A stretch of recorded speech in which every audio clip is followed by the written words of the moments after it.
Али Ғабдуллин атындағы мектеп гимназиясының жас түлектері ретінде біз түлектердің ағаш егу экологиялық челленджіне белсенді қатысып, қоршаған ортаны қорғап және табиғатқа жанашырлық танытуды басты мақсат еттік. Біз мектеп аумағында ағаш отырғызу арқылы жергілікті экожүйені жақсартуға, жасыл желекті көбейтуге және экологиялық мәдениетті дамытуға өз үлесімізді қосуды жөн көрдік. Халық даналығында айтылғандай, бір тал кессең 10 тал ек деген нақыл сөз бүгінгі біздің бастамамыздың айқын көрінісі.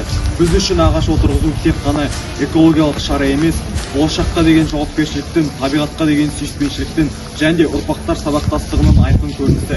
Осылайша біз бұл эко-челленджді жүзеге асыра отырып, табиғи экологиялық сананы қалыптастырып, және мәдениет дәстүрін жалғастыратын нық бағыт деп есептейміз.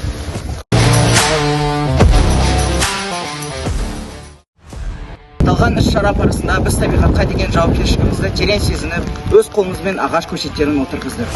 Біздің ойымызша бұл ағаштар уақыт өте келе тамырын тереңге жайып, жайқалып, мектеп аумағын көркейте түседі.